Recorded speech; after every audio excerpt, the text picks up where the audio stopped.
الحمدللہ رب العالمین والصلاة والسلام علی سیدنا و سید الانبیاء والمرسلین وعلی آلہ الطیبین الطاہرین المہدیین وعلی اصحاب رسولہ النبی الکریم الامین اما بعد فاعوذ باللہ من الشیطان الرجیم بسم اللہ الرحمن الرحیم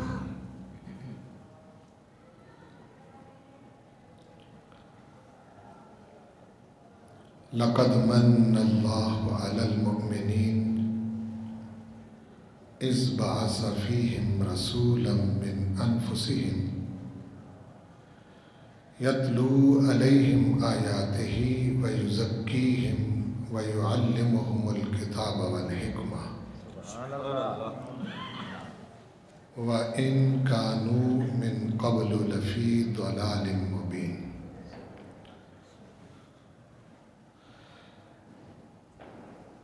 قال اللہ تعالی فی سورة البلد وَوَالِدٍ وَمَا وَلَدَ صدق اللہ مولانا العظیم۔ ان اللہ وملائکتہ یصلون علی النبی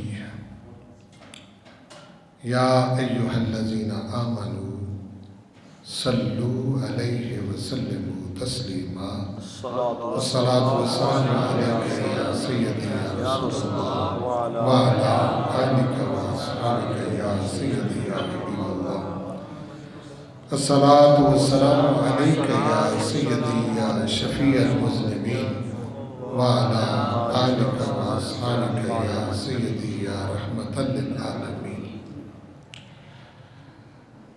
مالک کریم اپنے محبوب کریم صلی اللہ علیہ وآلہ وسلم کے توسل اور تصدق سے مجھے اور آپ سب کو میلاد النبی صلی اللہ علیہ وآلہ وسلم کی سعادتیں اور خوشیاں نصیب فرمائے۔ آمین آمین آمین۔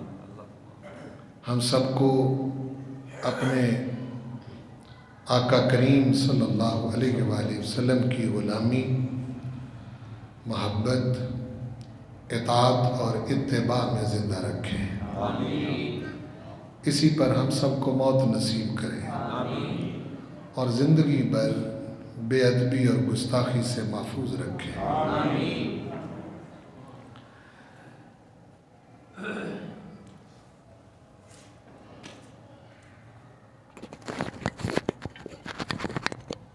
میلاد النبی صلی اللہ علیہ وآلہ وسلم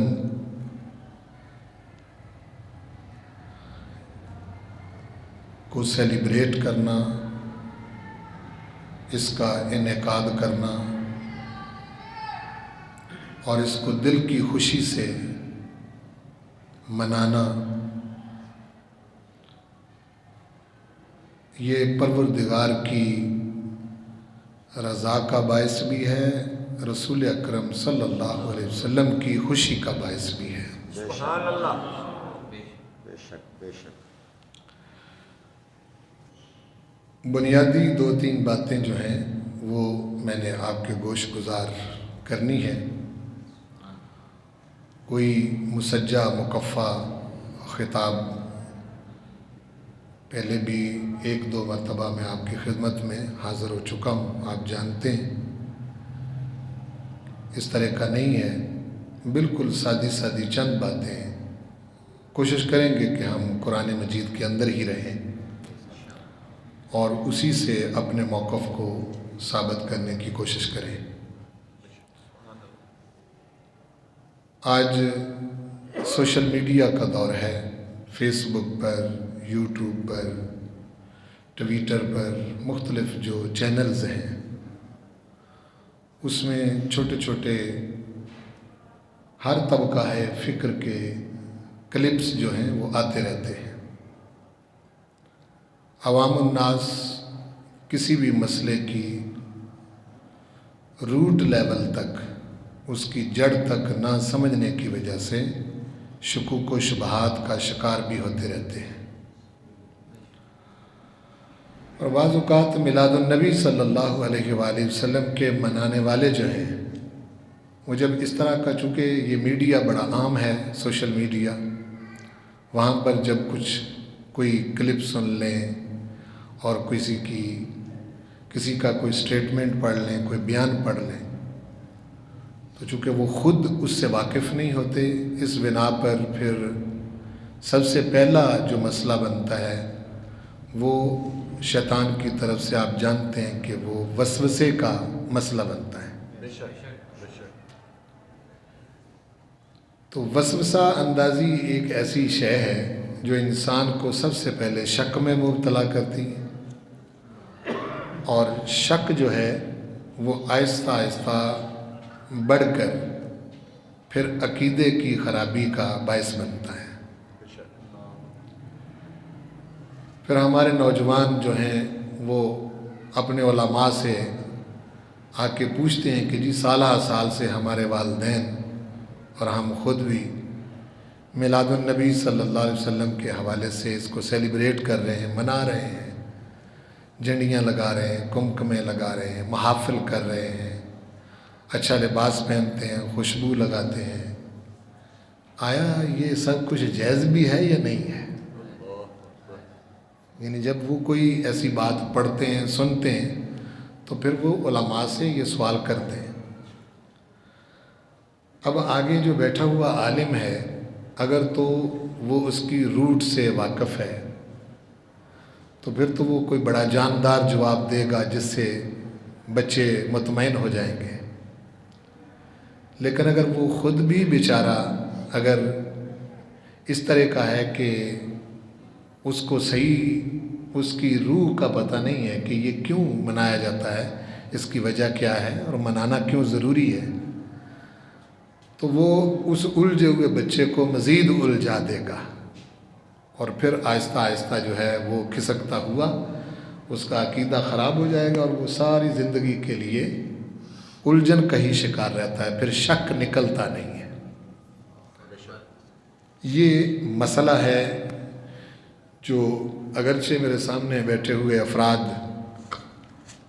اتنے زیادہ نہیں ہیں، چونکہ میری بات جو ہے یہ بڑے لیول کی ہے جو میں کرنا چاہ رہا ہوں، لیکن پھر بھی اگر آپ 30-40 لوگ جو ہیں اس کو سمجھیں گے تو میں کوشش کروں گا کہ آپ کو بات اس طریقے سے سمجھاؤں جو میری ذمہ داری ہے کہ اس کو آپ آگے اپنے دوستوں میں، اپنے بچوں میں، اپنے عزیزوں میں اس کا تذکرہ کر سکیں۔ عام طور پر ایسا ہوتا ہے کہ 2-3 گھنٹے کی آپ محفل کرتے ہیں اور بس کوئی نعت خوانی ہوتی ہے، تلاوت ہوئی، اور اس کے بعد جو ہے وہ بیان شروع ہو گیا، اور بیان بھی شروع سے لے کے آخر تک وہ خود بھی زور لگا لگا کے خطیب تھک جاتا ہے، آپ کو بھی زور لگوا کے بس کروا دیتا ہے، اور اس کے بعد نتیجہ کیا نکلتا ہے کہ آپ کو بھی کچھ پتہ نہیں چلتا اور اس کو بھی کچھ پتہ نہیں چلتا میں نے کیا کہا ہے اور کیا دیا ہے۔ تو میرا کوئی ارادہ نہیں، نہ خود زور لگانے کا، نہ آپ کا زور لگوانے کا، اس لیے یہ ایک مسئلہ ہے جو میں نے آپ کے گوش گزار کرنا ہے، اس کو سمجھنے کی کوشش کریں۔ میلاد النبی ہے کیا؟ سب سے پہلے ہم اس کو سمجھ جائیں تو پھر اگلے مسئلے کو سمجھنے میں آسانی ہوگی۔ میلاد النبی، اور اس سے پہلے آپ جشن لگا لیں یا کوئی اور لفظ لگا لیں جس کا معنی خوشی ہوتا ہے، یعنی نبی کریم صلی اللہ علیہ وآلہ وسلم کے میلاد اور آپ کی ولادت کی خوشی منانا، اس کو کہتے ہیں جشن میلاد النبی۔ اب کس طرح کی الجھن پیدا کی جاتی ہے؟ وہ کہتے ہیں کہ جی بتائیں میلاد النبی جو ہے یہ خود رسول پاک نے جشن منایا، صحابہ نے منایا، تابعین نے منایا،